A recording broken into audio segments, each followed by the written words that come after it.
The horizon was filled with a desolate desert plain, its grains of sand dancing in the wind. A peaceful quiet filled the air until the faint rumbling of an approaching machine broke through it. It grew louder by the second, and soon enough, tan tanks and other vehicles slowly emerged from the distance. General Tannenberg's panzer tank crawled forward until it stopped at its location. The top hatch opened up quietly, and the general slowly lifted himself out of the tank, raising his binoculars to survey the advancing Air Force. "Things are going smoothly," General Tannenberg said as he closed the tank hatch before he grabbed the microphone that he had an open channel to the entire Tan Army. "Glory to the Tan Republic." A squadron of Stukas, akin to a flock of predatory birds, is on a steadfast course towards their intended target. Inside the cockpit, in one of the Stukas, a Tan pilot, his eyes carefully observing the landscape below the canopy. A green radar station begins to materialize in the distance. The lead Stuka initiates communication over the radio with his wingman. His voice slices through the static. "This is Gerard. Green radar station in sight. Prepare your bombs and destroy the target." Meanwhile, an unsuspecting green soldier was at base, lacing up his boots and gathering his rifle and helmet to head out for patrol. He ambled along, shining his flashlight on anything that appeared suspicious, or anything he simply wanted a closer look at. Within the buzzing confines of the radar room, a green soldier, on radar duty, his face etched with concern, nudges his colleague. He gestures towards the radar screen, a group of unusual blips catching his attention. "Hey, Bob, you might want to take a look at this," he suggests, his voice barely rising above the hum of the machinery, the tension in the room palpable. What is it?" The other green soldier responds, turning his attention to the radar screen. His eyes widen as he takes in the sight, disbelief coloring his voice as he exclaims, "You've got to be kidding me, Rigger." The green soldier on patrol passed the door to the radar station, unaware that two other soldiers inside had picked up an incoming signal. The two exchanged glances before the whine of mechanical engines filled the sky. A bomb exploded not far off, followed by the rumble of Tan panzer tanks smashing through anything in its way. Then, the ominous drone of planes approached like a warning bell. The patrolling green soldier had been launched into the brush of the explosion of the bomb, but he had luckily survived. Dazed and deafened by the attack, the green soldier rolled onto his stomach and watched as Tan panzer tanks drove over the remains of the radar building. A tank fired, but the green soldier didn't hear it at all, nor did he hear the infantry units running up from his side. Paralyzed with the fear that moving would cause the Tan soldiers to see him and shoot him, the green soldier lay and watched as the invading forces trotted past him, lying in the brush without a second glance. Slowly, the green soldier crawled a few times to another bush, not needing to hear when he could see the panzer tanks driving through the small wooded area that he needed to avoid being flattened by. He thought he was going to be deaf from then on, but also knew he had never been as close to an explosion of that size either. Sound returned to the soldier's ears, but he heard what sounded like bubbles being popped, but muffled like it was underwater. Then, even deeper sounds echoed out, and the ground shook as bombs peppered the area ahead of the Tan infantry. The green soldier crawled through the brush to the other side to ensure that none of the approaching vehicles or planes or running Tan soldiers would see him. He breathed a sigh of relief, but sensing something big was approaching, the green soldier looked up into the sky, where the Tan Republic was flooding in from. The sky was ablaze with the sight of Tan Stukas soaring through the air, their menacing presence sending shivers down the green soldier's spine. The Stukas unleashed a barrage of bombs, obliterating everything in their path. Explosions echoed through the air, filling the soldiers' ears with a cacophony of destruction. As explosions rocked the air and bullets flew through the sky, the green soldier opened his eyes wide in terror. Panic rose up within him and urged him to flee. to put as much distance between himself and the enemy as he could. With desperate determination, he scrambled forward on his stomach, pushing aside ferns and branches as he crawled through the dense underbrush. The earth shook beneath him as tan armored vehicles and tanks roared past, their engines bellowing like ancient beasts. Through the thick foliage, he could see the radar station, now only a pile of rubble, smoke spiraling above it like a funeral wreath. He realized with a shiver that death had come very close to this time. Fear raced through his veins, urging him faster, farther away from the enemy's eye. With every ounce of strength, the green soldier pushed forward. His breath came in short bursts, each footstep carefully chosen so as to not make a sound. Sweat dripped down his plastic forehead as he scrambled over twigs and rocks. Finally, after what seemed like an eternity, he reached a secluded spot deep in the forest. He paused for a moment to catch his breath, feeling a mixture of relief and uncertainty. The future loomed before him uncertainly. He knew his fate was out of his control now. Swiftly, but silently, he disappeared into the shadows, becoming one with nature around him. Whether or not he would encounter others from his side again, or become a lone survivor, remained to be seen. His story buried in the secrets of war. He wanted every last plastic green soldier killed before noon. On a morning as early as this, the sun barely above the horizon, and with such a cloudy sky gracing the mountains, it was as if all signs pointed to a clear tan victory. Every strategic decision led to this moment. All the planning, preparation, and execution of his wonderful operation, Operation Greentop. General Tannenberg, from the comfort of his plastic tan tank, surveyed the forest, his keen eyes shifting across the landscape, dense with nature's foliage. He almost felt impressed, then, at the Greens' intelligence for picking such a location for their most well-defended and strategically located military fortress. In his eyes, it was only a matter of time before they crumbled under renewed weight of the Tan Army's might. With their abundant plastic resources, it was more of a matter of when than if. Some called him a maniac for considering Operation Greentop as a legitimate plan of action, but everything, thus far, had been sound as he had planned. Not far from where he was a towering mountain that loomed over not just him, but his army that amassed in silence on all fronts, making sure every last angle was covered to halt an enemy retreat. The beauty of this plan, as he'd so often remind the skeptical few who doubted him, was that if Operation Greentop was successful, they'd have removed the Greens' most precious military base of operations and strategic advantage in one fell swoop. General Tannenberg grated his teeth, a small amount of excitement beginning to bubble under the surface of his skin, for he couldn't wait to see his plan through to the end. The enemy fortification, constructed atop the mountain, would fall by noon, and he'd grace his gaze with the view of a fiery green base's end.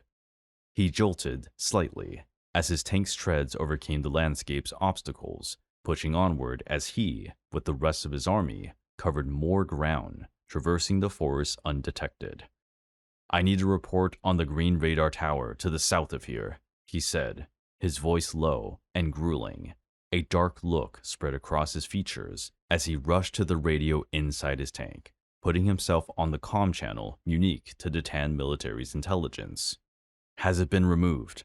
The delight he felt, then, to learn that the green radar tower had been reduced to rubble only to ensure the detection of the Tan army would never occur until it was already too late for the Greens.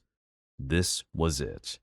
Truly, this had to be it, because only now, as a sense of euphoria overtook him, influencing his mind, did he yearn for the injection of pure adrenaline that would arrive once he ordered his troops to engage the enemy's patrols on the outskirts of Greentop. With Operation Greentop about to be launched in full swing, he could only smile and imagine how he may be rewarded for his efforts for a victory that was as good as over for the Greens in his eyes. From where he stood, Looking outward from his tank's open hatch, he bounced and wobbled in his attempt to keep his balance. He grew sour, disliking the landscape the Greens had chosen as a natural environmental defense against invasion. He relished the challenge all the same. With a quick check through his binoculars, he could just about make out the outskirts of the Green patrol units. With any luck, they could wipe them out before the news could be returned to the fortress itself. Best to keep them guessing, in their confusion, as to what and who they were up against. An unprepared enemy was the best to face, for they would never know what had hit them until it was too late. Lowering the binoculars, General Tannenberg consulted his map, musing over the various X's and O's, indicating his troops' designated positions for the assault. Burning the information into his plastic brain, he nodded to himself, grabbed the tank's microphone, and toggled it into covert mode.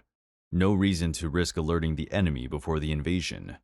He had been told in the past he had a tendency to underestimate the enemy. Well, not today.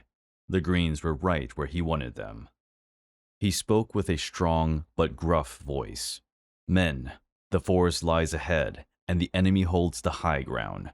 Assume positions and prepare to march. Glory to Supreme Commander Plastro. He clicked off the microphone and dropped back into his tank, pulling the hatch closed behind him. And then, behind his tank, Tan artillery, tanks, Panzerwerfers, and aircraft readied and prepared to fire on Greentop, his army stretching for miles, unknown to the world. Something didn't feel quite right beneath the grizzled green soldier's boot. He felt something, then, as if it were a marching band on approach. But there was no noise, only the faint feeling of a quake throughout the forested mountains landscape, making the dirt tremble and the trees shudder. Even the leaves on the bushes appeared to be uneasy, and with such silent commotion from the forest did nature appear disturbed, a bad sign indeed. This green soldier had felt this kind of faint rumbling through the earth once before. This wasn't his first patrol either. And to think, just this morning, when he'd awoken early to learn he was on the first patrol, which ended at noon, he had taken pleasure in making sure the new rookie in his squad was forced from his bed to join him. He wanted to test the novice boy and see if there was a man inside who could handle the heat of battle like he once had. But that was quite some time ago, and these were peaceful times. The Greens prospered, and yet he hadn't felt a rumble like this growing louder and stronger by the second since. "Is everything okay?" the rookie asked him. The young man with a sleek, untouched face almost appeared well rested next to the scarred, tired look of the veterans in the squad. The lead of them, simply referred to as the veteran, was the oldest of them all. His experience and knowledge went without question. "I forced you on this patrol with me to test you, rookie." The rookie raised an eyebrow, unsure of what exactly he meant. What's wrong? He wasn't a fool. The rookie had noticed the change in the air, the feel of the disgruntled land around them. Something was coming. "This is just a typical patrol, right? That's what you said?" The veteran wrinkled his nose and lifted his eyes to the sky. "I did, yes. But then..." He looked into the distance, between the trees, through the density of green and brown and all the shades of the forest camouflage. "That unusual sound is unfamiliar?" The rookie finished for him. "I was going to say familiar, actually," the veteran corrected, and at that, the rookie clutched tightly to his plastic M1 Garand.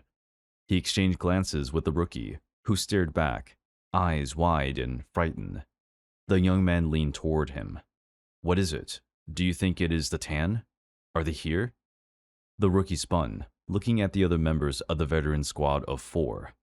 Besides the veteran and the rookie, 2 other experienced green soldiers lifted their wary heads, uncertain of what they felt and heard, just not saw, yet. The veteran turned to Lewis. He stared with hard, cold eyes, and he said, "Does this remind you of when we met in the desert skirmishes of Garuk?"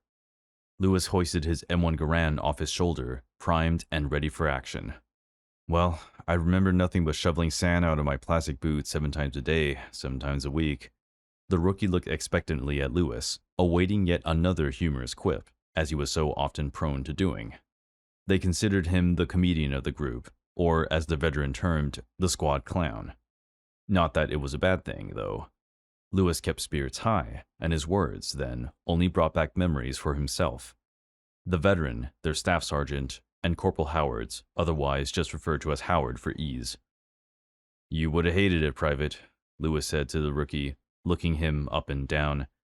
"You'd hate it for sure. You're used to this climate, aren't you? Where it's all cool and breezy." Yeah. You should have tried shoveling sand from out between your..." The veteran stepped in.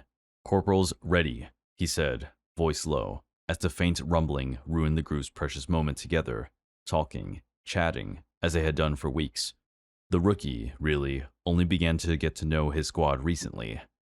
Lewis was a hard-working man, with his roots in the stand-up business, but of course, hard times called for hard men, and he was able to prove he was one of them out in the deserts of the West. But he wasn't anything like Howard. No, Howard was a softer man, despite his deadliness with an M97.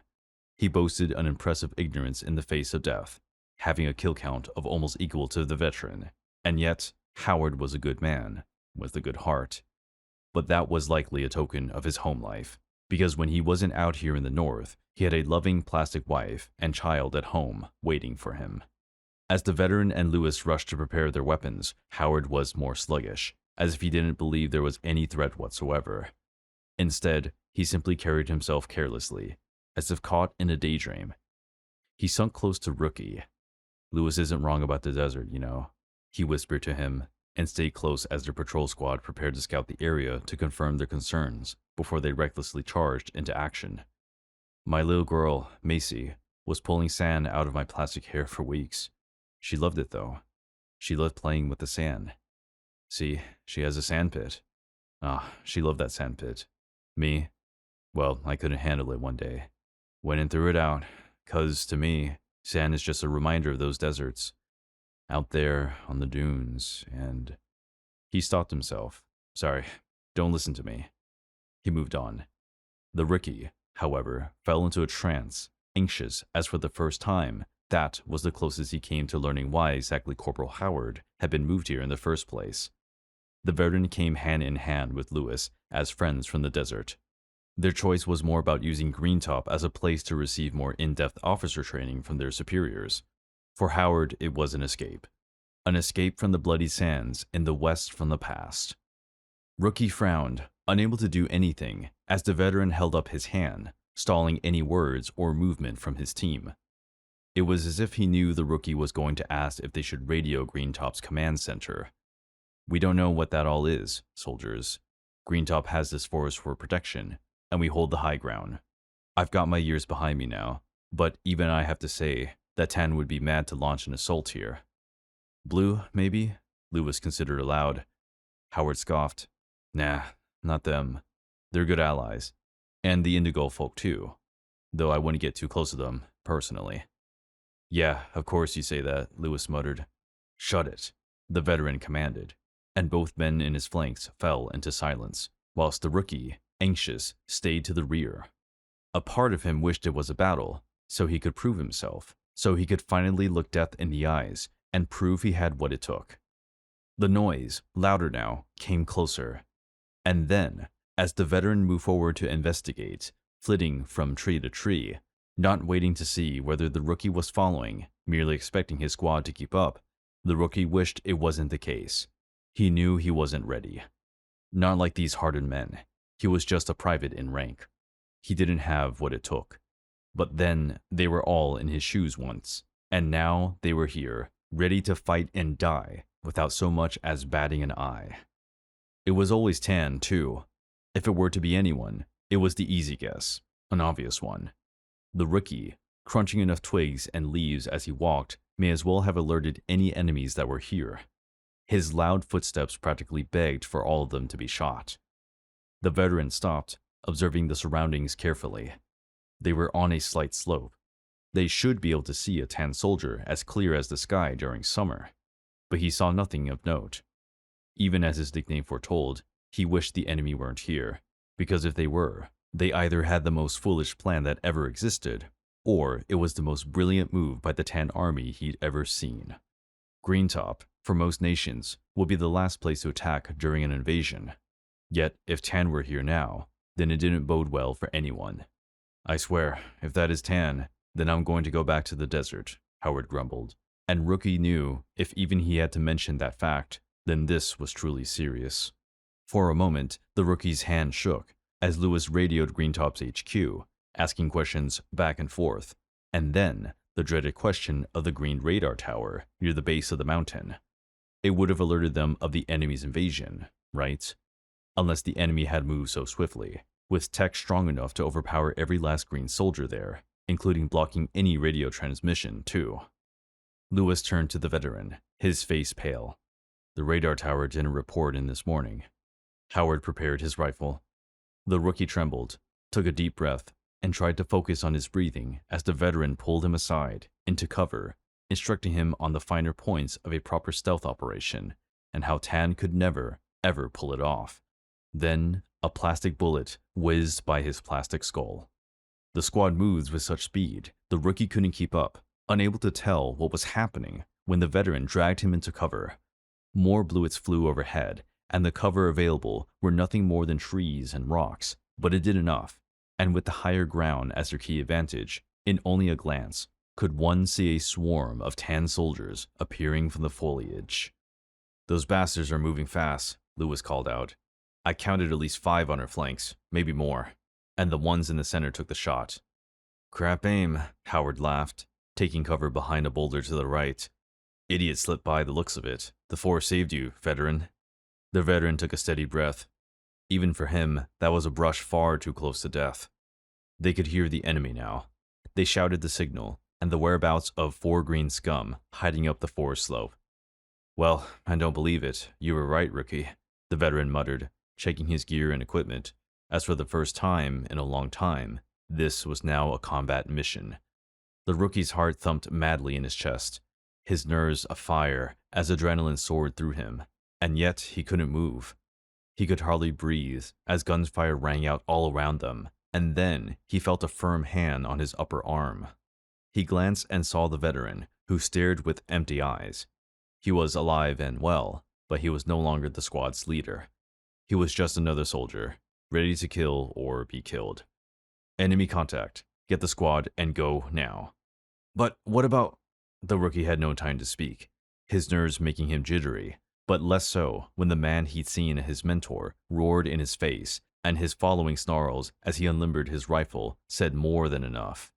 The rookie didn't wait, quick to leave cover, and with him, he gave the gestures to Lewis and Howard, who, unlike the rookie, didn't question their leader's order. They had both served with him in the desert, and if there was anyone who could hold his own against an entire infantry division of Tan soldiers, it would have to be him. The rookie, as he ran, did so in a zigzag pattern, also the last thing the veteran saw. Please, he had remembered that piece of advice when their squad had drunkenly made some bets that they couldn't ever afford over a game of cards only the other night. He's forgotten this part of the job. The long, boring hauls from one task to the next, and the short bursts of fiery intensity as the threat of death loomed over him. He wasn't used to it, and hadn't been in a long time now. But it didn't mean he was rusty. No, not when he launched himself up from cover, fired, and in no more than a second had he scouted the closest of the enemy. They were on all sides, and, realistically, he wouldn't last long. But he'd last long enough that his squad could survive, so that the rookie could maybe find a better life than a soldier to pay off his university debts, so that Lewis could find a better purpose in life and do something more than all he had ever known, so that Howard could go home to see his wife and his daughter, and maybe, just maybe, give the little girl her sandbox back. The veteran moved fluidly, remaining in motion. It was as if he was a machine then, as he fired, dropping one enemy soldier after the other. He kept a keen eye on those who had scrambled for cover on the forest slopes. Most slipped, unable to haul such heavy gear and equipment effectively on this terrain, unlike his lighter-equipped squad, who he hoped by now had made a good amount of distance. To him, as he was surrounded, knew this wasn't some heroic last stand. He had every intention of surviving. Quick, he flitted from tree to tree like the shadow of death, firing precision shot one after another, and, in a matter of moments, the enemy troops were down one by one. Like dominoes, they fell, surprised at this singular adversary they could hardly keep up with, for he blended into the forest as if he were one with it. The veteran heaved up the forest slope until he found a trail and saw, still, tan soldiers on all sides. Every possible angle had been accounted for. At that, he smirked. Perhaps the tan wasn't so foolish. They clearly had a plan. And, by the size of the infantry that had hunted him down, for the number of soldiers he'd gunned down, some still shooting hopelessly into places he no longer was, the tan had brought more than just numbers. Their manpower likely boasted machinery, somewhere, and if the rumbling was anything to go by, then there was no time to rejoice in his short victory. He felt the rumbling all throughout his body, and besides, just the vibrations was exponentially louder noise of approaching armored vehicles that burst through the forest, weaving around trees and rolling over brush as if it weren't there. He spun from side to side, unable to make sense of it as gunshots rang out all across the mountain's forest, unable to comprehend what this meant. Those were the gunfire of every last patrol squad besides his, and if they were all engaged in combat, then that only meant that they were completely surrounded. "Fools," he said through grit teeth, and moved on, evading direction before he was exposed and outmatched with ease. In the safety of cover, he became one with the forest, and watched with peeled eyes as the armored car's turret shifted, targeting him. Maybe I'm the fool. He closed his eyes and waited. It came, but not in the way he expected. A rocket-propelled grenade hissed past him, striking the tan Panzerspauwagen. The force of the explosion cradled him with heat, and he felt a heavy hand of hot air swat him through the air, away from his cover in the shrubbery, and finally he landed hard, narrowly missing a weathered tree stump. When he looked up, in a daze, he struggled to make out those who stood over him. A second later, his mind clicked, and he almost smiled to see the rookie was standing over him. "I know you told us to go out and alert HQ. We did. We passed on the message to other patrols who had come up to swap with us and give us a break. They're on their way back now, and now we're going to hold them back, no matter what," Lewis explained, before they were all disciplined for disobeying orders. With the context, the veteran couldn't fault him, other than his sentimentality for each of his squad hurting him deeply, fearful they might not see the day through to the end. The rookie helped him to his feet. "Are you still in one piece, old man?" The veteran shook his hand, was pulled up onto his feet, and slyly replied, "This old man still has some fight in him." He looked across Lewis's side and saw Howard held a smoking bazooka, his face straining under the weight. He clapped him on the shoulder, impressed with the shot he had taken. Their squad, all with grins upon their lips, stayed in this moment. A final moment before they were given every reason for their expressions to slide off their faces. A swarm of tan soldiers began filtering through the trees. Gunshots hissed and buzzed and flew, and the battle went on. First, they found better ground to engage the enemy from, and there they hunkered down, ready for whatever came. "On the left," Howard roared. "I got the bastard behind that rock," Lewis shouted. 1, 2, 3, the veteran whispered, aiming down the scope of his rifle and picking off novice tan recruits who likely hadn't fought a battle in their lives. To ensure numbers, the tan military had clearly enlisted every last man they could. He swore some of the poor idiots were younger than the rookie, hopelessly running to their deaths in a hopeful bid they might be able to outnumber them and overpower them not long after that. Soon, a moment of calm silence. A final gunshot rang out, and the veteran, along with Lewis and Howard, turned to look at the rookie with proud eyes. He had just taken his first shot and claimed his first life, and though he was shaky, his face was like steel, and his eyes had no trace of doubt in them. A moment later, the lad collapsed, breathing heavily and panting hard as he tried to overcome what he had just done. They spared him the compliments. They had all been there and done that, and it was nothing to be joyful over, but he was truly one of them now. "I reckon I'll be making it home to Macy after all," Howard laughed and patted the rookie on the shoulder. "Well done, kid." "Don't overwhelm him," Lewis warned. "Hey, anyway, the enemies we just took out were likely just the scouts of a larger invasion force. They wouldn't be forcing tanks and armored cars here, unless they intended to take Greentop in just hours. Smart, really. No one likes a long, drawn-out siege." I know, Howard said and chuckled. "I'm just saying that he's overcome, kill or be killed, and because of that, the squad wasn't ripped to shreds. Lewis shrugged. I suppose so. The squad turned their chins upward, watching as a wave of artillery filled the air with munition, and like fireworks, they boomed. And then another wave arced toward the mountain base, and then another. And then, as more rounds of artillery shots struck their target, fire blossoming on high, that it wasn't just the base, but the mountain itself and its forests. Fire, landslides, the end of every last patrol team if they weren't quick to react. And then, before the veteran could form the word in his throat, that singular word, retreat, did a bullet they felt, then heard after, enter Howard's plastic head and exit just as fast. Within Greentop, at the center of their base, a radio unit crackled, and the voice of General Basin rang over the speakers, occasionally blotted out by the sounds of nearby explosions. Greentop, stand your... You must not let the... overrun your positions. Initiate Protocol 513G3. Repeat. Initiative Protocol 513G3. The Tan Republic has launched a full-scale invasion throughout Green Country by land, sea, and air.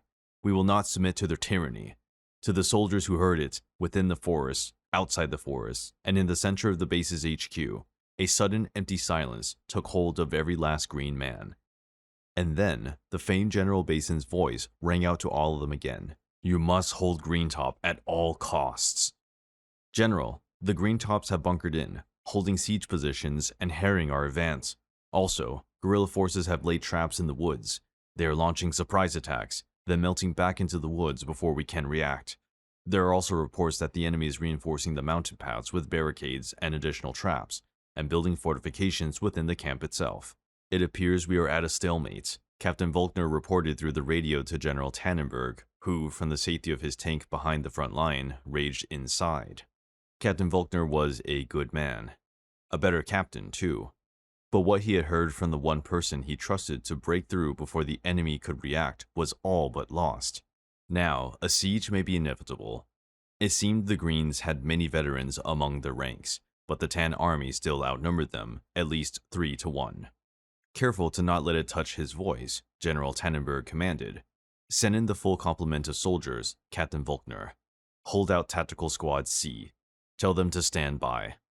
When Captain Volkner left the radio channel, as did the general, he was left to his lonesome to express his rage by banging his hand on the side of his tank until he felt a throbbing pain shoot through his arm. But it was nothing next to the hate he felt for sieges. His strategy was rapid fire, overpowering demolition. Nonetheless, if a siege was what they needed, a siege was what they would get. He steeled himself, his eyes closed for a moment, as from the confines of his tank, he could hear the battle raging outside the thick plastic. This was only the beginning, and war was unpredictable, as were the battles fought in one. To him, all would end well. Greentop supplies wouldn't last forever, and his men had engaged the Green Base on all fronts. He considered what may occur should enemy reinforcements arrive. He then smiled. How?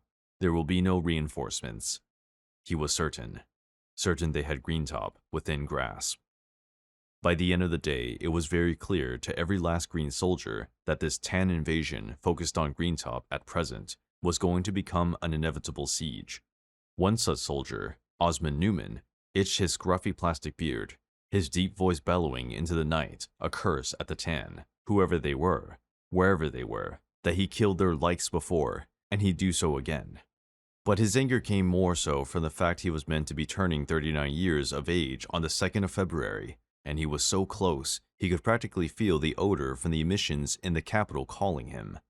To be so close to being discharged, to go home, and to live a different life, had been forcibly removed from him.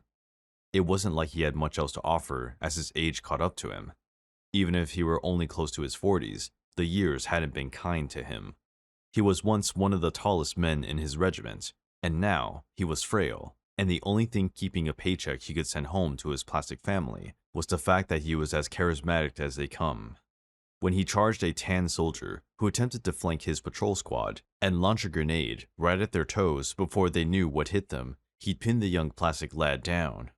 This Tan soldier looked no older than his son. He felt sick then, forcing this frightened, tan teenager to look into his plastic green eyes, where his hatred grew. From Osmond's narrow lips, he told the conscripted teenager as he drove a knife through his plastic chest and into his heart, "This isn't personal." Until, at last, the tan teenager's plastic body gave out, and he stopped fighting, and Osmond's pointed chin and large nose fell fast and smacked into the teen's plastic corpse.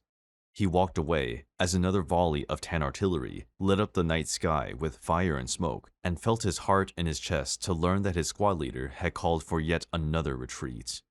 General Basin intended to stop holding the enemy back and let them come to where they were strongest, the fortress. Osmond disagreed, personally. He was well known for being mischievous and bad-mannered, but also honest. He was never one to lie. The issue was that if they couldn't secure the mountain's trails, then they wouldn't be able to reclaim their lost plastic supply lines, and if they lost their plastic supply lines, well, perhaps it was already lost. Who was he to argue, as the green numbers thinned by the second, and the Tan Republic rained fire and death down upon the Green Top without end? As Osmond returned with his squad, further up the mountain, surrendering their front line for more defense and death, he struggled to not let his gaze drift to where the ground was scorched and black, and the forest was rife with wildfires and plastic corpses, as well as the dead and the dying. Osmond stopped as he came across a familiar face, Corporal Howard's. They'd served together in those damn deserts. It hurt to see his plastic corpse here, a bullet hole clear between his eyes. He wasn't stationed on this part of the mountain, so he assumed his squad had likely carried his body as far as they could, out of emotional sentimentality, until they couldn't any further. His guess was that their squad has realized if they surrendered the mountain trails, they also surrendered the supply lines, and also gave the enemy a more direct route for their army to invade from, especially their plastic machinery. With a sigh, Osmond continued, leaving the ruinous remains of battle behind him to move further up the mountain and closer to the fortress, unable to dare look back at the horde of tan panzer tanks practically parading up the abandoned mountain trails. When he did not look back, all Osmond saw in the night was fire and a haze of smoke that drifted lazily across the sky, blocking out the stars. On the second day, Osmond began to wonder if he'd ever make it back to his family. He pondered if it would have been easier to have never stepped into this profession. Perhaps being a working-class, illiterate smartass would have suited him better. His father was a finance manager. He likely could have pushed him in the right direction to avoid this way in life, but he wouldn't have been happy. No, not in this city, truly. On the second day of the siege, Osmond was reminded why he became a green soldier and rose through the ranks, pushing himself through blood, sweat, and tears like the optimist he truly is to get here. Even if he metaphorically stood atop a pile of fallen plastic comrades to have made it this far, he would never let them see him falter. To give up now would be a great disrespect to the memory of the fallen, the many friends he'd watched die, the friends he hadn't. He remembered Corporal Howard's, how they would often argue over whether they'd ever marry someone from outside of the Greens, but that often came back to the moot point that it didn't matter. They already had plastic families at home. It was just an interesting conversational topic for them. Howard's always said he had something for the Blues. He respected them, kind of. Osmond couldn't have cared less. What he liked was a good leader, and when he came across the veteran, the rookie, and Corporal Lewis, it made it easier for him to grieve the loss of Howard's, and the inevitable discussion of who would be brave enough to take the news to his family. "I shouldn't," the rookie said, as they hunkered down in a trench, trying to block out another thunderous drumming of bombing runs by 10 air superiority. They probably wouldn't want some babyface soldier telling them their husband and father isn't coming home. Osmond spoke up then, telling him sharply, "Respect the actions of a man, rookie, not the age." He wasn't sure if he said it correctly, but his points made an impact either way. "That's if any of us make it out alive," Lewis had said plainly, and the group fell into silence. Reality was harsh for them all. The cries of the wounded and, far worse, the silence of the death filled the forward camps now. Hour after hour, the Tan Army pushed them back from one defense to the next, and they often gave it up to retreat deeper and closer to Green Top Fortress than to hold their ground. It was difficult to have any hope, as green medics worked feverishly, as seemingly endless artillery rained down on their preemptive whistles of promised destruction. This was to be another long day. And by the third day, Osman found himself wiping ooze from his forehead, a ringing in his ear as the trench was overrun by tan soldiers, all boasting their nationalism as they slaughtered green soldiers left and right.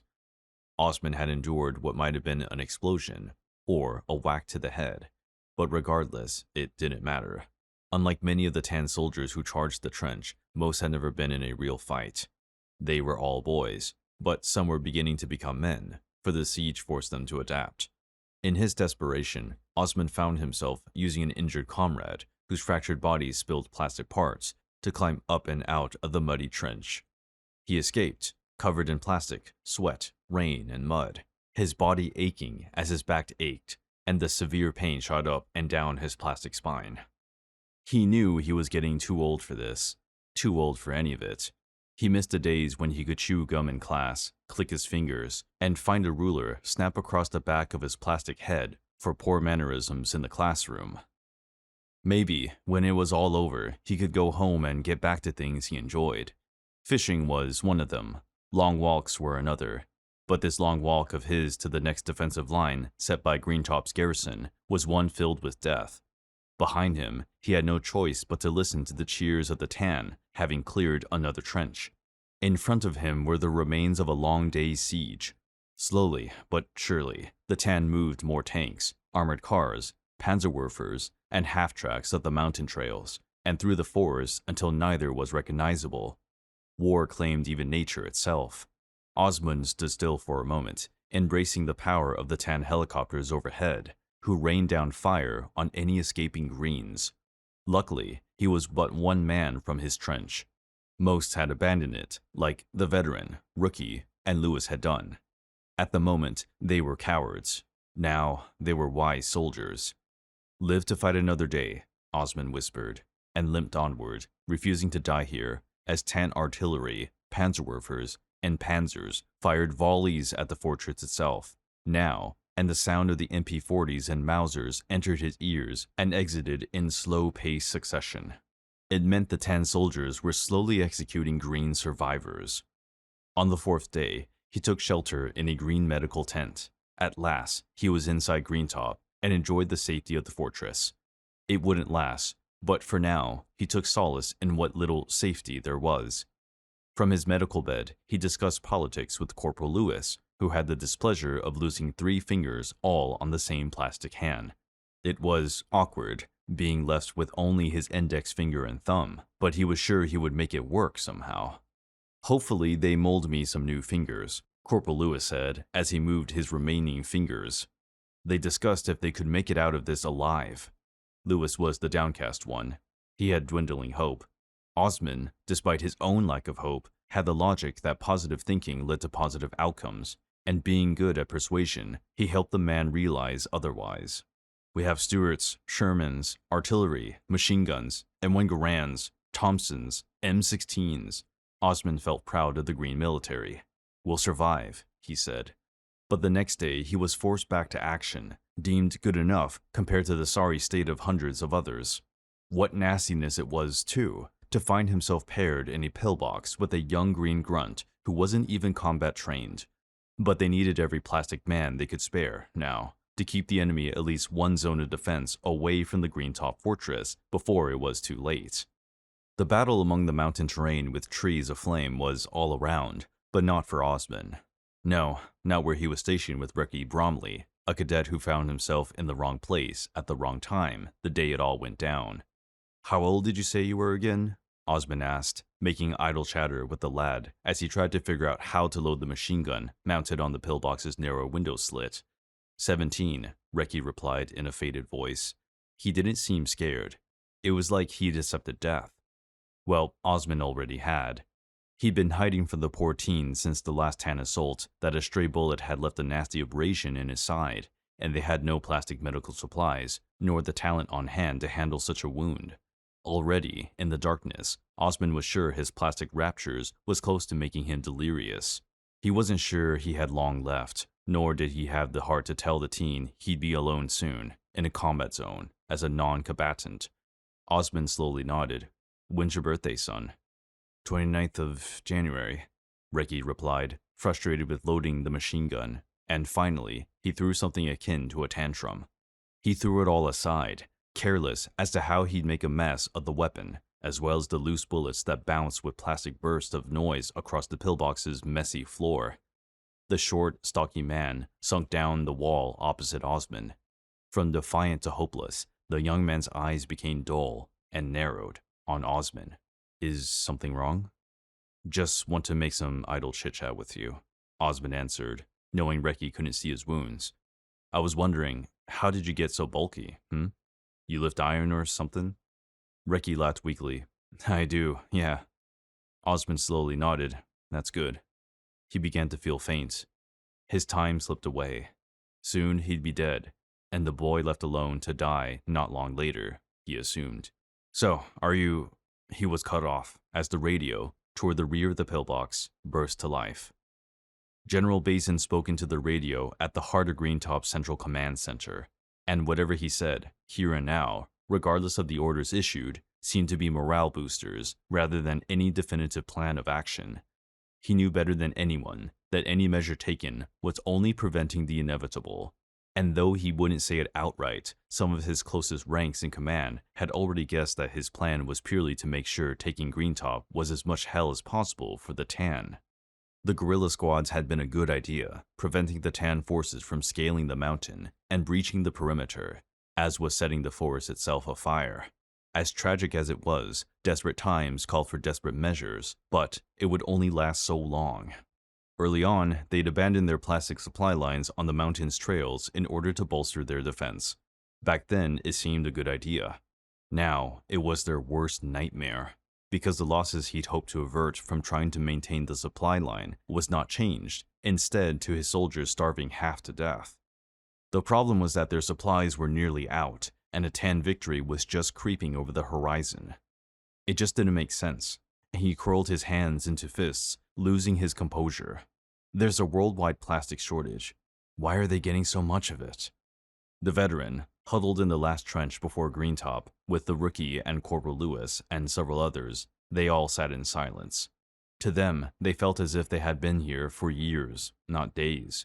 The exhaustion on them all had set in deeply. None of them looked like they did mere days ago. The veteran cleaned his rifle, giving it a good inspection and careful care. Their plastic supplies ran low, and weapon checks were a must, though there had been little cause for using it tucked away in the trench, unconsciously ducking at the sound of those infamous whistles overhead. We're going to die out here, the rookie lamented. Maybe we should just surrender. I know there's been word of possible reinforcements, but... The veteran grabbed the front of his vest so quickly that the rookie cried out, Nix that kind of talk, soldier. The general said reinforcements are coming, and they'll come. Yes, in one of many morale booster radio messages, General Basin had mentioned the word reinforcements, but no one really believed it. It may have been just something to compel the Green Defenders to keep on fighting to the last breath, in the hopes they may still be saved. Well, do you believe it? Corporal Lewis asked quietly. The veteran didn't know if he believed General Basin, especially since reports indicated that their forces were all mired in conflicts. There was no one else to send. It was probably a tactic designed to keep the Green forces from giving up, nothing more. Okay, I said okay, the rookie snarled, finally yanking his vest free. For a moment, the veteran was ready to lash out at him, when a loud explosion below, not far from their trench, shook him off his feet. In seconds, the several squads worth of Green soldiers in the trench rushed to see what had happened, because, for once, something new had happened. Something different. Holy plastic. A Tan Panzer just went up, Corporal Lewis shouted, and then came the cheerful cries of several others, as well as the questions as to who had done it. Who had made that happen? What Green soldier did they need to parade through the trenches? The veteran climbed to the lip of the trench, putting his binoculars to his eyes. The gray haze made it hard to make out anything at first, but a sudden wind whipped a sudden visibility window, and he saw them. He couldn't believe his eyes. For a moment, he couldn't find his words, and then, at last, reinforcements. He started to jump to his feet, but his combat reflexes kicked in, and he restrained himself, as a ripple of excitement filled the trench, and the aura of sudden hope was almost palpable. The veteran tried to make out details, but it was difficult. He could make out waves after waves of trucks, and there were Cromwells, Crusaders, and rows of light tanks. What had taken out the tan Panzer was a Cromwell, one at the head of several others, moving in with such swiftness he could hardly keep up as the tan lines began to panic as to what was happening.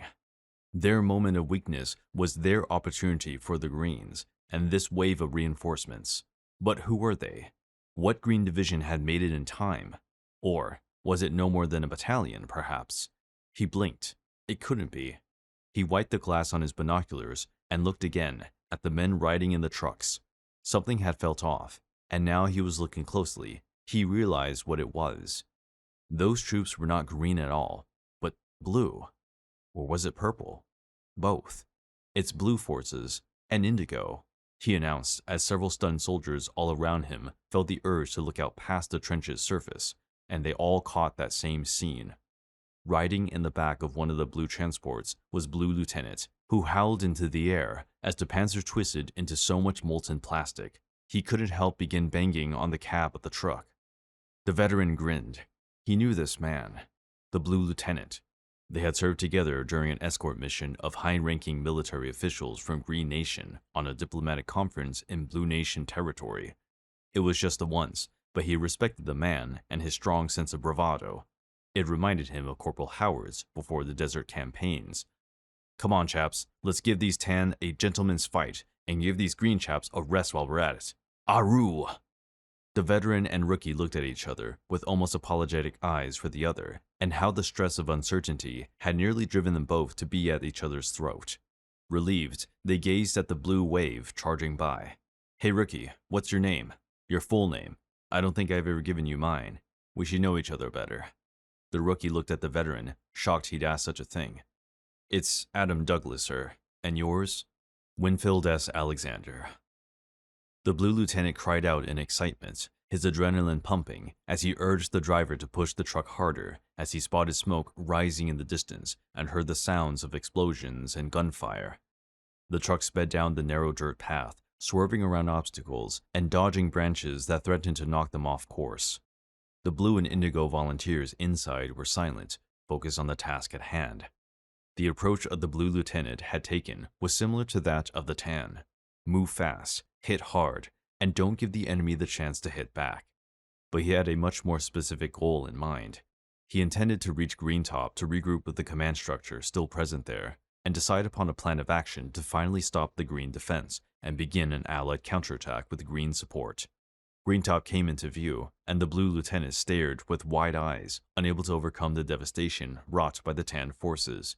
Buildings were in ruin, smoke billowed from craters in the ground, and the bodies of both green and tan soldiers littered the battlefield. For a moment, as his unit kept on the move as the battle raged behind them, and the Greens' last line of defense willingly let them through, one thing he couldn't quite overcome was the sheer silence. On all sides, there was silence. No cheering. This was the result of the Tan's invasion. Death and destruction as far as the eye could see. The convoy came to a stop just outside Greentop's central camp, and the Blue Lieutenant leads from the truck, waving his arms and shouting out to the Green soldiers. Greetings, friends. We come in peace to help the Green Army in their time of need. The Green soldiers, startled at first, but began to emerge from their bunkers and trenches. Some feared the last defensive lines had fallen before the inner fortress was at risk, but it was anything but that. At last, the Blue Lieutenant caught sight of Greentop's HQ and had every intention of talking to General Basin to coordinate a counterattack. Now was the time to show the Tan just how foolish a mistake they had made. When General Basin revealed himself, all he had to ask was, I wasn't sure reinforcements were going to come, Blue Lieutenant.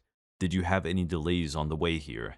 Well, hours before our forces arrived at the base of the mountain, we were still unsure if the transmission we received was true. If anything, we are just a small scouting force for a larger defensive army. But I see that Tan has invaded Green country, and Her Majesty the Queen of Blue Dukedom sends her aid to the Green.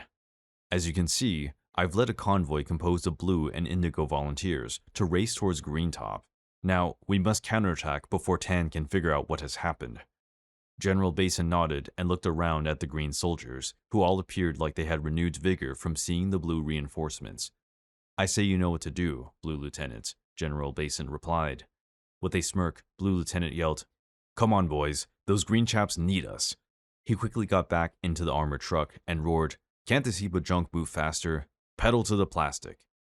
It wasn't so long ago that Blue Lieutenant barked orders to the driver of the truck, causing him to press down on the gas pedal with a thunderous growl, back when they were first on approach. The convoy lurched forward, engines roaring like thunder, as they raced towards Greentop. The lead vehicle in the convoy, the Cromwell, had a mix of blue and indigo soldiers hitching a ride on his back.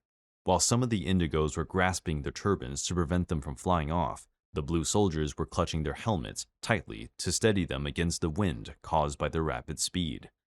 The blue lieutenant scanned the horizon, his eyes following the craggy, blackened peaks that towered above their forward position.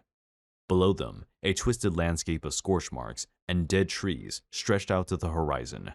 The air tasted of ash and smoke, and he could feel it searing down into his plastic lungs with every breath. He remembered how, as they were approaching Greentop hours ago, he had come across a pillbox with a frightened young green lad inside. He was trying to nurse a dying green soldier back to health. He cried out to the Blues to help him, that his name was Osmond, and he had a family to get home to, but there was nothing more they could do for him. The poor lad wasn't even a combatant, and went into shock not long after. Blue medics likely still nursed him at that same location. For the Blue Lieutenant, back then, as they moved closer to the Green Army's forward camp, he could make out plumes of smoke rising from what had once been buildings and tents. Even now, as his convoy passed it again, he tightened his grip on his rifle. They neared the edge of the encampment, where soldiers huddled behind hastily created barricades. The Blue Lieutenant knew that they couldn't prevent all the damage that had already been done, but they could still help turn the tide. He took a deep breath and prepared himself for the battle to come. The counterattack had begun. The convoy came to a sudden stop as they reached the outer perimeter of the camp. The Blue Lieutenant jumped out of the truck and surveyed the area with a practiced eye. He could see the green troops firing from their defensive positions, their weapons trained on the approaching tan forces. The blue and indigo volunteers quickly set up their own defensive line along the greens. They were vastly outnumbered, but their determination was unwavering. The Blue Lieutenant could see the fear and exhaustion etched on the faces of the green soldiers, but he could also see the glimmer of hope in their eyes as they saw the reinforcements leading the counterattack. "Listen up, chaps," the Blue Lieutenant called out to the surrounding soldiers. "We're here to help. Our mission is to hold the line and protect the Green Army at all costs. We will not let the tan forces advance any further." The green soldiers took up their weapons and prepared for the impending battle. Many who were hopeless had spread the word of the reinforcements, and all across the mountain, now, the tan would find only a more unwavering defense. The Blue Lieutenant saw the tan forces advancing, their tanks rumbling towards them. The sound of artillery filled the air, drowning out the cries of the wounded and the dying. The veteran was close, seeing the Blues preparing to hold the line and slowly drive the enemy back. But really, was it possible? The fierce battle re-begun, and the brutality on both sides went without saying. Blue, indigo, and green soldiers fought with a unity and determination that was unmatched. The Blue Lieutenant fired his rifle, taking out one tan soldier after another, while the surrounding volunteers charged forward, sporting Lee Enfield rifles and Sten guns, and for what supply trucks they had, they dished out blue M16s to the green soldiers, whose supplies had fallen dangerously low. With Crusader tanks blasting their way through the Tan's charge, and the Cromwell speeding in not long after pushing them back before they could regroup, the blue defense became the counterattack they needed, and the Greens, who were still able, leaped onto blue jeeps and trucks, joining the swarms of troops that were carried down the mountain to retake the territory they had lost. The veteran rushed forward, the rookie close by his side, as was Corporal Lewis, as bullets hissed overhead. A stray explosive knocked Lewis off his feet, quite literally, as the man didn't scream out in pain, but begged for them to go on without him. "If I have to, I'll crawl into the damn tan trenches and beat them to death myself." The two, fueled by adrenaline to survive and to fight, no matter the cost, as they hitched a ride on a blue tank as it slowly pushed onward, took Lewis's words to heart. They'd do it for him, for Corporal Howard's, for Osmond, for all the green soldiers who had lost their lives. General Tannenberg squinted through his binoculars from the top of his Panzer tank, bellowing, Where did these blue reinforcements come from? No one answered him. There was no one available who could, not that anyone had the answer anyway. They left him to endure a chill that ran down his spine. He watched with rage as the blue, indigo, and green soldiers marched relentlessly towards his forces. Tannenberg realized that without desperate measures, it would be impossible to win this battle. For a moment, the only thing that annoyed him more was the insults and mockery he'll receive from the very same officials who would call him a maniac.